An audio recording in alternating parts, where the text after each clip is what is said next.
আসসালামু আলাইকুম। আজ আমরা জানব ধান সম্পর্কে কিছু গুরুত্বপূর্ণ কথা। ধান বাংলাদেশের প্রধান খাদ্যশস্য। দেশের অর্থনীতি, সংস্কৃতি ও গ্রামীণ জীবনের অবিচ্ছেদ্য এক অংশ।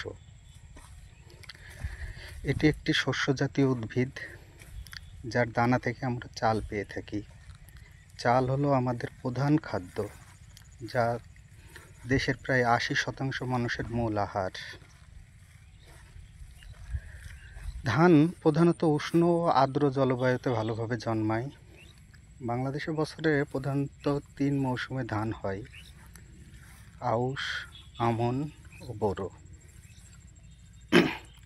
আউশ ধান সাধারণত গ্রীষ্মকালে বপন করা হয় এপ্রিল থেকে জুন মাসের মধ্যে এবং ফলন তোলা হয় জুলাই থেকে আগস্টে।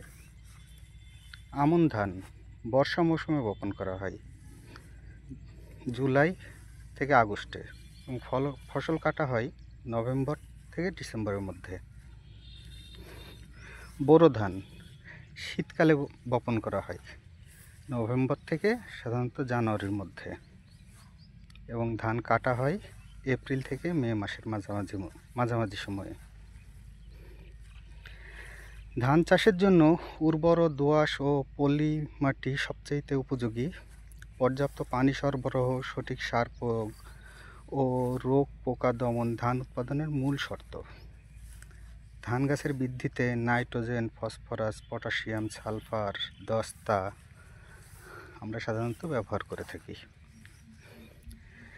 ধান চাষের আধুনিক প্রযুক্তি ব্যবহারে, যেমন উন্নত জাতের বীজ, সেচ ব্যবস্থা, কীটনাশক ও কৃষিযন্ত্রের প্রয়োগ উৎপাদন আমাদের অনেক বাড়িয়েছে। বর্তমানে বাংলাদেশে বিআরআই এবং হাইব্রিড জাতের ধান ব্যাপকভাবে চাষ হচ্ছে। এগুলো রোগ প্রতিরোধী ও উচ্চ ফলনশীল। ধান শুধু খাদ্যই নয়, এর থেকে উপজাতক হিসেবে আমরা অনেক খাদ্য পেয়ে থাকি, যেমন ধানের খোসা থেকে চালের গুঁড়া, যা গরু খাদ্যের অন্যতম গুরুত্বপূর্ণ উপাদান। এছাড়াও ধানের খড়ও গবাদি পশুর জন্য খাদ্যের মূল উপাদান হিসাবে ব্যবহার করে থাকি। ধান বাংলাদেশের অর্থনীতিতে গুরুত্বপূর্ণ ভূমিকা রাখে। দেশের মোট কৃষির উৎপাদনের একটি বড় অংশ ধান থেকে আসে। লক্ষ লক্ষ মানুষ ধান চাষের উপর নির্ভর করে জীবিকা নির্বাহও করে। সরকার ধান উৎপাদনের জন্য বিভিন্ন ভর্তুকি, প্রশিক্ষণ ও গবেষণার ব্যবস্থা করে থাকে। পরিশেষে বলা যায়, ধান শুধু একটি ফসল নয়, এটি বাংলাদেশের মানুষের জীবন, সংস্কৃতি ও ঐতিহ্যের প্রতীক, যা আমাদের জীবন যাপনের ক্ষেত্রে ওতপ্রোতভাবে জড়িত।